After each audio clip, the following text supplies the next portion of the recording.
أعوذ بالله من الشيطان الرجيم بسم الله الرحمن الرحيم الحمد لله الصلاة والسلام على رسول الله ربنا زدنا علما رب اشرح لي صدري ويسر لي أمري واحلل عقدة من لساني يفقهوا قولي يا فتاح سبحانك لا علم لنا إلا ما علمتنا إنك أنت العليم الحكيم யா அல்லாஹ் யா ரப்பு யா ரஹ்மானே, இந்த வேதத்தை படிப்பதற்கு விளங்குவதற்கு அதை அழகிய முறையில் செயல்படுவதற்கு எங்கள் அனைவரையும் ஒன்று சேர்த்திருக்கின்றாய் ரப்பே.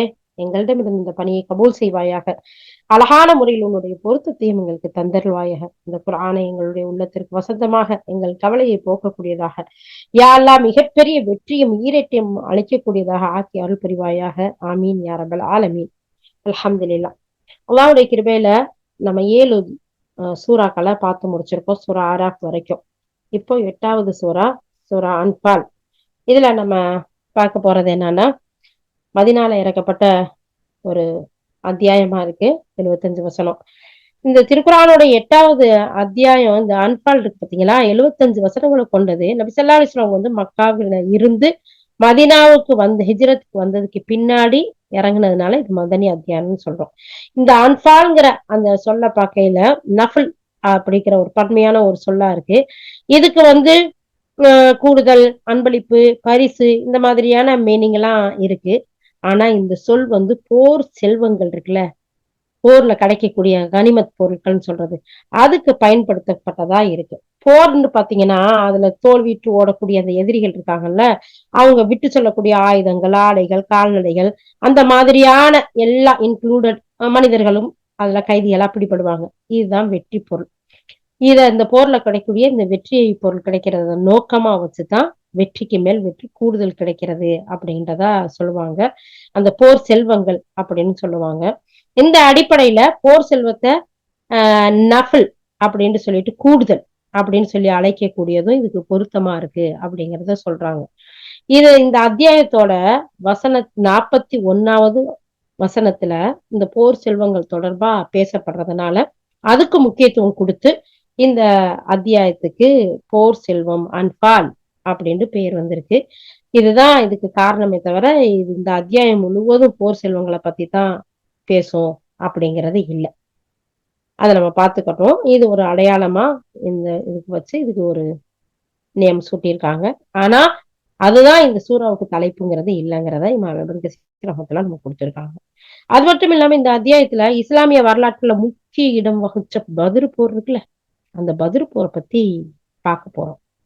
அடுத்து இறை நம்பிக்கையாளர்களுக்கு அல்லாஹ் கொடுத்த மறைமுகமான உதவி இருக்குல்ல அந்த பத்ர்ல, மாஷா அல்லாஹ், அல்லாஹு அக்பர், அந்த உதவிகள் பத்தியும் அல்லாஹ் சொல்லி காட்ட போறானா. இறைவனுக்கு இறை தூதருக்கும் கீழ்ப்படிந்து நடக்கிறது எவ்வளவு அவசியம், அல்லாஹுக்கு கீழ்ப்படிந்து நடக்கிறதும் அல்லாஹுடைய தூதருக்கு கீழ்ப்படிந்து நடக்கிறது எவ்வளவு கட்டாயமான விஷயங்கிறதையும் இந்த சூறாலா நமக்கு கற்றுக் கொடுக்க போறான். அடுத்து சோதனை, களமான இம்மை வாழ்க்கை இருக்குல்ல, சோதனை களமான இம்மை வாழ்க்கையா, இன்பமயமான இம்மை வாழ்க்கைன்னு நம்ம நினைச்சிட்டு இருக்கோம், அப்படித்தானே? ஆனா இதுல அல்லாஹ் சுப்ஹானஹு வ தஆலா சொல்ற சோதனை களமான இம்மை வாழ்க்கை, அதை பத்தியும் இதுல இருக்கான். சோதனையா ஆக்கிக்கிருவோமா இல்ல நம்ம சாதனையா ஆக்குவோமா பார்ப்போம் இன்ஷா அல்லாஹ். போர் செல்வங்கள் எப்படி பங்கிட்டு கொடுக்கணும், அதனுடைய பங்கீட்டு முறை, அதை பத்தியும் அல்லாஹ் இந்த சூறால சொல்ல போறான்.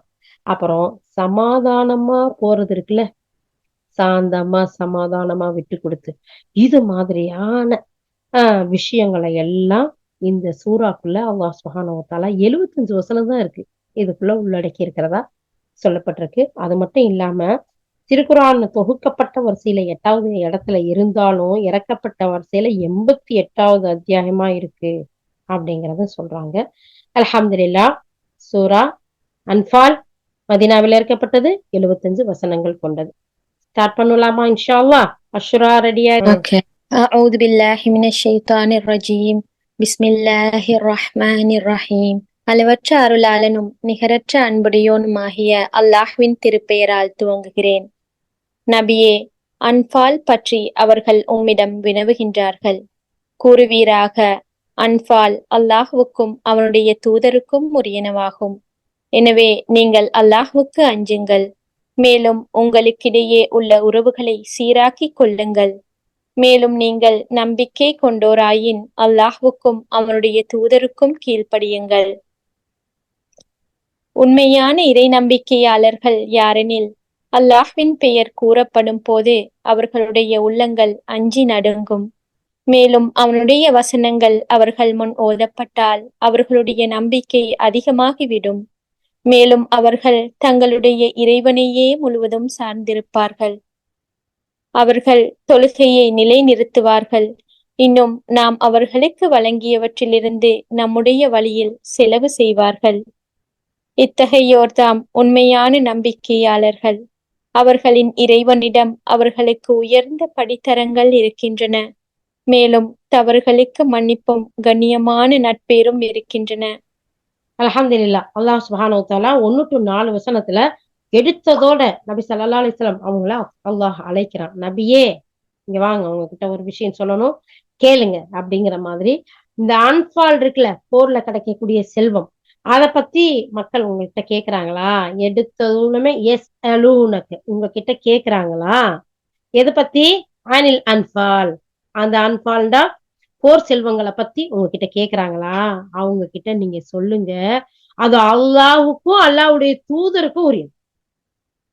எனவே நீங்க அல்லாஹ் கொஞ்சுங்க, அவனோட.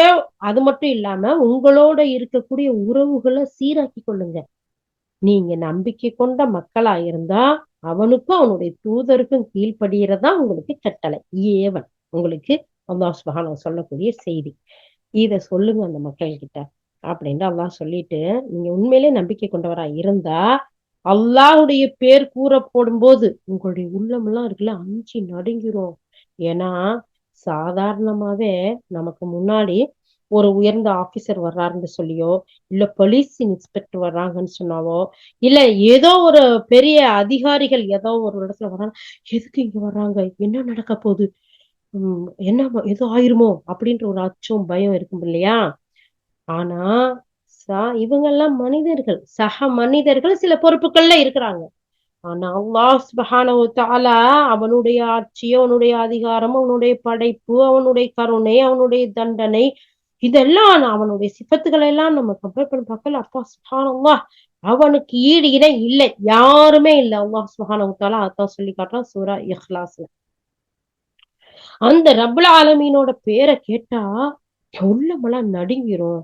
அவனுடைய வசனங்களை ஓத கேட்டா நம்பிக்கை அதிகரிக்கும். உண்மையிலேயே படைப்பாளன் அழகான முறையில சொல்லி காட்டுறாங்கிற அந்த படைப்பாற்றல், அவனுடைய கருணை, அவனுடைய விசாலம், அதெல்லாம் பார்க்கும்போது நமக்கு ஈமான் அதிகரிக்கும்.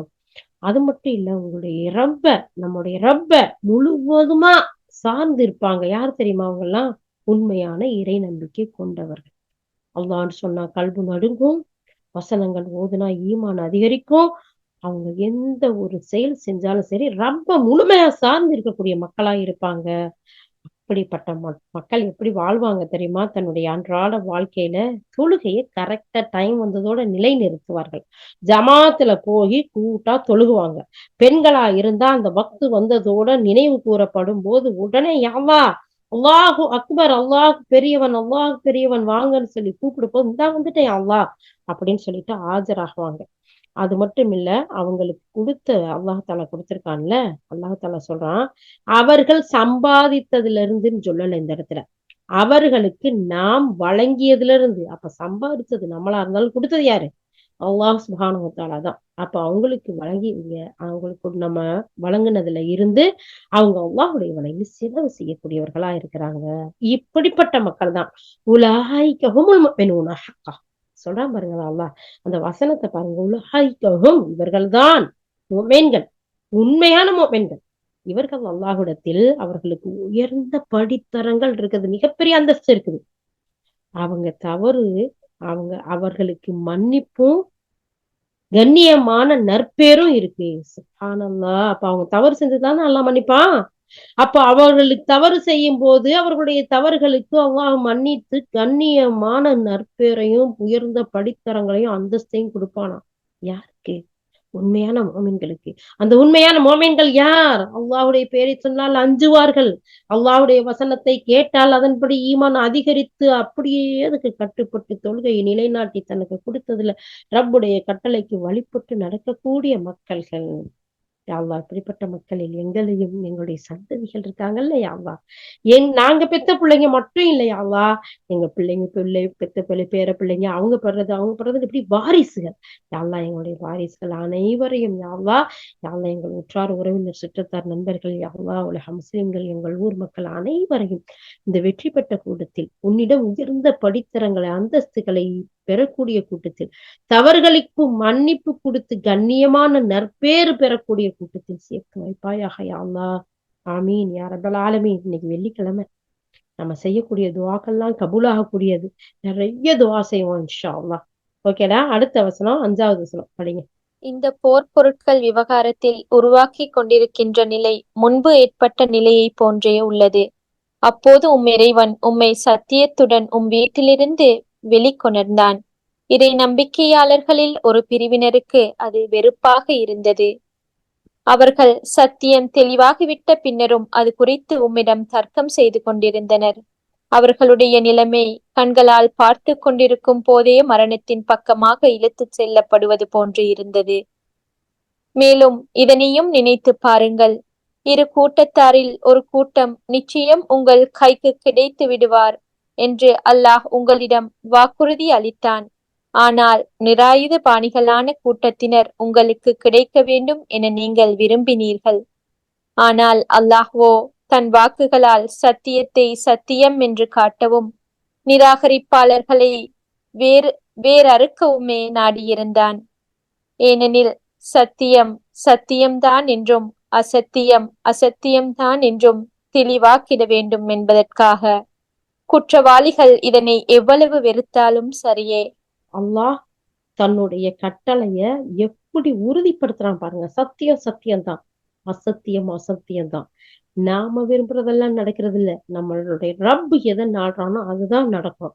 அவனுடைய வாக்கு உறுதியானது. நீங்க வெறுத்தா அதை பத்தி டோன்ட் கேர். அல்லாஹ் சுப்ஹானஹு வ தஆலா சொன்னா, நான் அதை பத்தி கவலைப்படவே இல்லை. குற்றவாளிகளுக்கு தண்டனை கொடுக்கணும் அப்படிங்கிறதும் சத்தியத்தை நிலைநாட்ட வேண்டும்ங்கிறது தான் என்னுடைய அழகான ஏற்பாடு. அதை அழகா செஞ்சு முடிச்சேன்னு அல்லாஹ் சொல்றான். அடுத்ததான் உங்கள் இறைவனிடம் நீங்கள் உதவி தேடி முறையிட்டு கொண்டிருந்ததையும் நினைத்து பாருங்கள். அப்போது அவன் பதிலளித்தான். 1000 வானவர்களை தொடர்ச்சியாக அனுப்பி திண்ணமாக உங்களுக்கு நான் உதவி செய்வேன். அல்லாஹ் இதனை அறிவித்தது உங்களுக்கு ஒரு நற்செய்தியாகவும் இதன் மூலம் உங்கள் இதயங்கள் நிம்மதி அடைவதற்காகவுமே தவிர வெற்றி என்றைக்கும் அல்லாஹ்விடம் இருந்துதான் ஏற்படுகிறது. நிச்சயமாக அல்லாஹ் யாவற்றையும் மிகைத்தவனும் நுண்ணறிவாளனும் ஆவான். மாஷா அல்லாஹ், அல்ஹம்துலில்லாஹ். வெற்றி நமக்கிட்ட இருந்தா நான் இதெல்லாம் செஞ்சேன் அதனாலதான் சாதிக்க முடிஞ்சு வெற்றி கிடைச்சிச்சு அப்படின்னு சொல்ல முடியுமா? நோ வே. அல்லாஹ் சுப்ஹானஹு வ தஆலா சொல்றான், வெற்றிங்கிறது இருக்குல்ல அது அல்லாஹ் கொடுக்கறது, என்னிட்ட இருந்து வர்றது அப்படிங்கிறான். அதை சொல்லிட்டு அல்லாஹ் தஆலாவுடைய சிஃபத்தை சொல்றான். நிச்சயமா அல்லாஹ் எப்படிப்பட்டவனா இருக்கிறான் தெரியுமா? அசீஸ் ஹக்கீம். சுப்ஹானல்லாஹ். அசீஸே ஹக்கீமே, எங்களுடைய ஒவ்வொரு நேரத்திலையும் எங்களுக்கு வெற்றி கூடிய அல்லாஹ். எல்லா விதமான தோல்வியிலிருந்து எங்கள் குற்றங்களை மன்னித்து யா அல்லாஹ் உயர்வான அந்தஸ்தையும் வெற்றியும் எங்கள் அனைவருக்கும் தந்தருள்வாயாக யா அல்லாஹ். ஆமீன். அடுத்ததா இதையும் நினைத்து பாருங்கள். அல்லாஹ் உங்களை சிற்றுறக்கம் கொள்ளச் செய்து தன் சார்பிலிருந்து உங்களுக்கு மன நிம்மதியையும் அச்சமின்மையையும் ஏற்படுத்தினான். மேலும் உங்களை தூய்மைப்படுத்துவதற்காகவும் ஷைத்தான் ஏற்படுத்திய அசுத்தங்களை உங்களை விட்டு அகற்றுவதற்காகவும் உங்கள் இதயங்களை வலுப்படுத்துவதற்காகவும் அதன் மூலம் உங்கள் பாதங்களை நிலைப்படுத்துவதற்காகவும் வானத்திலிருந்து உங்கள் மீது மழையையும் பொழியச் செய்தான். இதனையும் நினைவு கூறுங்கள். உங்கள் இறைவன் வானவர்களிடம் அறிவித்துக் கொண்டிருந்தான், நிச்சயமாக நான் உங்களோடு இருக்கின்றேன். எனவே நம்பிக்கையாளர்களை நீங்கள் உறுதியாக இருக்க செய்யுங்கள். இதோ நிராகரிப்பாளர்களின் உள்ளங்களில் பீதியை ஏற்படுத்தி விடுகின்றேன். எனவே நீங்கள் அவர்களுடைய பிடரிகளில் தாக்குங்கள், அவர்களின் ஒவ்வொரு விரல் மூட்டுகளிலும் மடியுங்கள். இதற்கு காரணம் அவர்கள் அல்லாஹ்வையும் அவனுடைய தூதரையும் எதிர்த்து கொண்டிருந்ததுதான். மேலும் அல்லாஹ்வையும் அவனுடைய தூதரையும் யார் எதிர்க்கின்றார்களோ அவர்களை நிச்சயமாக அல்லாஹ் கடுமையாக தண்டிப்பவனாயிருக்கின்றான். சுப்ஹானல்லாஹ், அல்லாஹ் எவ்வளவு அழகா சொல்றான் பாருங்க. நம்பிக்கையாளர்களே, உங்களுடைய இதயத்தை நான் வலுப்படுத்துறேன், எதிரிகளின் உள்ளங்களை அப்படியே பலகீனப்படுத்துறேன். அது மட்டும் இல்ல, நான் உங்க கூட இருக்கிறேன், நான் உங்களுக்கு உதவி செய்வேன் அப்படின்ட்டு வாக்குறுதி கொடுத்த மாதிரி அல்லாஹாலா தன்னுடைய படைகளை அனுப்பி சொல்றான். அவங்களுடைய பிடரில அடிங்க, முட்டுக்கள் விரல்கள்லாம் அடிச்சு நொறுக்குங்க. அல்லாஹ்வுடைய அடி எப்படி இருக்கும்? யா அல்லாஹ், ரப்பே, உன்னுடைய தண்டனையில இருந்து எல்லாரையும் பாதுகாத்தரலையா அல்லா. யா அல்லாஹ், இந்த அழகிய குர்ஆனை, இந்த அழகிய இந்த அருள் வாக்கை இந்த மக்கள் எல்லாம் உணர்ந்து திருந்தி வாழக்கூடிய மக்களாக, ஏற்றுக்கொண்டு வாழக்கூடிய மக்களாக, உண்மை முஃமின்களாக நீ ஆக்கி வை யா அல்லாஹ். அடுத்ததா, இதுதான் உங்களுக்குரிய தண்டனை. இப்பொழுது இதனை சுவையுங்கள். மேலும் சத்தியத்தை நிராகரிப்பவர்களுக்கு திண்ணமாக நரக வேதனை இருக்கிறது என்பதை நீங்கள் தெரிந்து கொள்ள வேண்டும். இறை நம்பிக்கை கொண்டவர்களே, நீங்கள் படையாக திரண்டு சென்று இறை நிராகரிப்பாளர்களுடன் போரிட நேர்ந்தால் அவர்களுக்கு புறமுதுகு காட்டி ஓடாதீர்கள். அந்நாளில் யாரேனும் புறமுதுகு காட்டி ஓடினால் போர் தந்திரத்திற்காகவோ வேறொரு படையுடன் சேர்ந்து கொள்வதற்காகவோ செல்பவரை தவிர மற்றவர்கள் திண்ணமாக அல்லாஹ்வின் கோபத்திற்கு ஆளாகிவிடுவர். மேலும் அவர்களுடைய புகலிடம் நரகமாகும். அது மோசமான இருப்பிடமாகும். உண்மை யாதெனில் நீங்கள் அவர்களை கொல்லவில்லை, அல்லாஹ்தான் அவர்களை கொன்றான். மேலும் நபியே, நீர் எரிந்த போது உண்மையில் எரிந்தது நீர் அல்லர், மாறாக அல்லாஹ்தான் எரிந்தான். மேலும் இறை நம்பிக்கையாளர்களை இதில் பங்கேற்க செய்தது எதற்காகவெனில் அல்லாஹ் நம்பிக்கையாளர்களை நன்மை தரக்கூடிய சோதனையில் ஆழ்த்தி வெற்றியடைய செய்ய வேண்டும் என்பதற்காக. திண்ணமாக அல்லாஹ் நன்கு செவியுறுபவனாகவும் அறிபவனாகவும் இருக்கின்றான். இது உங்கள் விஷயத்தில் மேற்கொள்ளப்பட்ட நிலையாகும். ஆனால் நிராகரிப்பாளர்களின் நிலை யாதெனில் அவர்களின் சதித்திட்டங்களை திண்ணமாக அல்லாஹ் பலவீனப்படுத்த கூடியவனாய் இருக்கின்றான். இந்நிராகரிப்பாளர்களிடம் நீர் கூறுவீராக, நீங்கள் ஒரு முடிவை விரும்புகின்றீர்கள் என்றால் இதோ அந்த முடிவு உங்கள் முன் வந்துவிட்டது. இனி நீங்கள் தவறான போக்கை தவிர்த்து கொண்டால் அது உங்களுக்கு நல்லதாகும். அறிவற்ற இதே செயலின் பக்கம் நீங்கள் மீண்டும் திரும்பினால் நாமும் மீண்டும் தண்டிப்போம். உங்களுடைய கூட்டம் எவ்வளவு அதிகமாயினும் சரியே, அது உங்களுக்கு யாதொரு பலனையும் அளிக்காது. திண்ணமாக அல்லாஹ் நம்பிக்கையாளர்களுடன் இருக்கின்றான். அல்ஹம்துலில்லாஹ், ஜஸாக்கல்லாஹ் ஹைரா அஸ்ரா. அல்ஹம்துலில்லாஹ், அல்லாஹ் இதோட இந்த விஷயங்களை சொல்றான். அப்போ அல்லாஹுக்கு கீழ்ப்படிந்து நடக்கக்கூடிய மக்களுக்கு அல்லாஹ் வாக்குறுதி தர்றான், உங்க கூட நான் இருக்கிறேன், தைரியமா இருங்க, கவலைப்படாதீங்க. அடிக்கும் போது நீங்க அடிக்கல, நான் அடிச்சேன். எரியும் போது நீங்க எரியல, நான் எரிஞ்சேன். நபிக்கிட்ட அல்லாஹ் அவ்வளவு வாக்குறுதி கொடுக்குறான். அப்போ அல்லாஹ் அவனை நம்பக்கூடிய மக்களுக்கு, சத்தியத்துக்காக பாடுபடக்கூடிய மக்களுக்கு, ஓரிரை கொள்கையில நிலைத்திருக்கக்கூடிய மக்களுக்கு, நிராகரிப்பாளர்களுடைய சதி திட்டங்களை முறிச்சு அல்லாஹ் தஆலா அவர்களை பலவீனப்படுத்தி மோமீன்களுக்கு வெற்றியை கொடுக்குறாங்கிறதுல எந்த ஒரு சந்தேகமும் இல்ல. அல்லாஹ் சுப்ஹானஹு வ தஆலா அதை பதில் போர்ல நிலைநாட்டி காட்டினான். அது மட்டும் இல்ல, நிராகரிப்பாளர்களை கூப்பிட்டு சொல்றான், இதோ உங்களுக்கு முன்னாடி நீங்க விரும்பக்கூடிய விஷயங்கள்லாம் வந்துகிட்டு இருக்கு. நீங்க இன்னும் தவறான போக்க மேற்கொண்டக்கூடிய மக்களா இருந்தீங்கன்னா உங்களுக்கு இப்படித்தான் அடி விழுகும். ஆனா திருந்துனீங்கன்னா உங்களுக்கு மன்னிப்பு இருக்கு, மகத்தான கூலி இருக்கு. அதனால நீங்க ஒவ்வொருத்தரும் இந்த விஷயங்களை எல்லாம் கரெக்டா பார்த்து நடந்துக்கங்க. நீங்க இந்த மார்க்கத்துல, இந்த உங்களுடைய பிடிவாதத்துல, உங்களுடைய இந்த மாற்று கொள்கையில நீங்க இருந்தீங்கன்னா அது உங்களுக்கு எந்த ஒரு பலனையுமே கொடுக்காது. நிச்சயமா அல்லாஹ் யாரு கூட இருக்கிறான் தெரியுமா? நம்பிக்கையாளர்களோட இருக்கிறான். அப்ப நமக்கு எல்லாம் கவலை இல்லையில.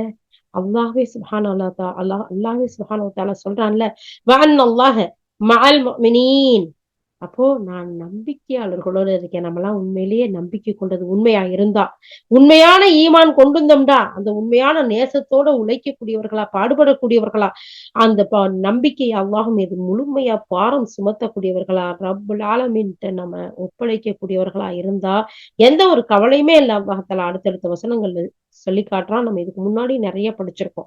அப்போ அல்லாஹ் சுப்ஹானஹு வ தஆலா இறை நம்பிக்கையாளர்கள் இருக்கிறான் அப்படிங்கிறதுல. ஓகே, அல்ஹம்துலில்லாஹ். இறை நம்பிக்கை கொண்டவர்களே, அல்லாஹ்வுக்கும் அவனுடைய தூதருக்கும் கீழ்ப்படியுங்கள். மேலும் கட்டளையை செவியேற்ற பின் அதை புறக்கணிக்காதீர்கள். மேலும் செவியேற்காமல் இருந்து கொண்டு நாங்கள் செவியேற்றோம் என்று கூறியவர்களைப் போன்று நீங்கள் ஆகிவிடாதீர்கள். திண்ணமாக சிந்தித்து உணராத செவிடர்களும் ஊமையர்களும் தான் அல்லாஹ்விடத்தில் மிகவும் இழிவான விலங்குகளாவர். அவர்களிடம் கொஞ்சமேனும் நல்லியல்பு இருப்பதாக அல்லாஹ் அறிந்திருந்தால் நிச்சயம் அவர்களுக்கு செவியுறும் பேற்றினை அருளியிருப்பான். ஆனால் நல்லியல்பற்றவர்களாக இருந்தும் அவன் அவர்களை செவியேற்கச் செய்திருந்தால் புறக்கணித்தவர்களாய் முகம் திருப்பிக் கொண்டு போயிருப்பார்கள். இறை நம்பிக்கை கொண்டவர்களே, உங்களுக்கு வாழ்வு அளிக்கக்கூடியதன் பக்கம் இறை தூதர் உங்களை அழைக்கும் போது அல்லாஹ்வுக்கும் அவனுடைய தூதருக்கும் விரைந்து பதில் அளியுங்கள். அல்லாஹ் மனிதனையும் அவனது உள்ளத்தையும் சூழ்ந்து நிற்கின்றான் என்பதையும், திண்ணமாக அவனிடமே நீங்கள் ஒன்று திரட்டப்படுவீர்கள் என்பதையும் அறிந்து கொள்ளுங்கள். மேலும் எந்த பித்னாவின் குழப்பத்தின் தீய விளைவு உங்களில் பாவம் புரிந்தவர்களை தாக்குவதுடன் மட்டும் நின்று விடாதோ, அந்த குழப்பத்திலிருந்து தப்பித்துக் கொள்ளுங்கள். மேலும் திண்ணமாக அல்லாஹ் கடுமையாக தண்டனை அளிப்பவன் என்பதை அறிந்து கொள்ளுங்கள். அப்ப அல்லாஹ் சுப்ஹானஹு வ தஆலா இறை நம்பிக்கை கொண்டவங்களை கூப்பிட்டு சொல்லக்கூடிய செய்தி. யா அய்யுஹல்லதீன ஆமனூ, ஓ ஈமான் கொண்டவர்களே, உங்களோட தான் நான் இருக்கிறேன்னு அல்லாஹ் சொன்னான்ல. அடுத்து சொல்றான் பாருங்க, வாத்தியுல்லாஹ வாத்தியு ரசூல். அதாவது வந்து யா அய்யுஹல்லதீன ஆமனூ, நம்பிக்கை கொண்டவர்களே, அத்தியுல்லாஹ், அல்லாஹ்வுக்கு கட்டுப்படுங்க, வரசூல், அல்லாஹ்வுடைய தூதருக்கு கட்டுப்படுங்க. இதுதான் உங்களுக்கு கட்டளையா அல்லாஹ்விடமிருந்து வந்தது. நீங்க அத காதுல கேட்டதுக்கு பின்னாடி புறக்கணிச்சு போகாதீங்க. எவ்வளவு அழகான விஷயத்த அல்லாஹ் சொல்றான் பாத்தீங்களா? அது மட்டும் இல்ல, அதுக்கு அடுத்து பல ஷரத்துகளையும் அல்லாஹ் தஆலா சொல்றான். நீங்க மீறும்போது தண்டிக்கப்படுவீங்க. அடுத்ததா, மேலும் இந்த சந்தர்ப்பத்தை நினைத்து பாருங்கள். நீங்கள் சிறுபான்மையோராய் இருந்தீர்கள். பூமியில் வலிமையற்றவர்களால் கருதப்பட்டீர்கள். பிற மக்கள் உங்களை இராஞ்சி சென்று விடுவார்களோ என்று நீங்கள் அஞ்சிக் கொண்டிருந்தீர்கள். அப்போது அல்லாஹ் உங்களுக்கு தஞ்சம் அளித்தான். தனது உதவியின் மூலம் உங்களுடைய கைகளை வலுப்படுத்தினான். மேலும் அவன் நல்ல பொருள்களிலிருந்து உங்களுக்கு உணவு வழங்கினான். நீங்கள் நன்றி செலுத்தக்கூடும் என்பதற்காக. நம்பிக்கை கொண்டவர்களே, அல்லாஹ்வுக்கும் அவனுடைய தூதருக்கும் அறிந்தும் புரிந்தும் வஞ்சனை செய்யாதீர்கள். அறிந்து கொண்டே உங்களுடைய அமானிதங்களில் நம்பிக்கை துரோகம் செய்யாதீர்கள். உங்கள் செல்வங்களும் உங்கள் பிள்ளைகளும் உண்மையில் சோதனை பொருள்களே என்பதை திண்ணமாக அல்லாஹ்விடம் மகத்தான கூலி இருக்கிறது என்பதையும் அறிந்து கொள்ளுங்கள். யா அய்யுஹல்லதீன ஆமனூ ஆமனூன்னு ஒவ்வொரு விஷயமா அல்லாஹ் நமக்கு சொல்றானா? இதெல்லாம் நம்ம நோட் பண்ணி வச்சுக்கணும். இதெல்லாம் நம்ம கரெக்டா செய்யறோமா? அல்லாஹ் தஆலா அமானிதங்களுக்கு மோசடி செய்யாதீங்க, துரோகம் பண்ணாதீங்க. உங்களுடைய செல்வங்களும் பிள்ளைகளும் உங்களுக்கு சாதனையா ஆக்கணும்டா. இந்த சோதனையில நீங்க வெற்றி பெறக்கூடிய மக்களா இருக்கணும். அல்லாஹ் இன்னொரு ஜீனா, அழகுன்னு சொல்றான். அப்ப இந்த சோதனைய நம்ம அழகா மாற்றக்கூடிய உண்மை மாமீன்களா இருக்கணுமா இல்லையா?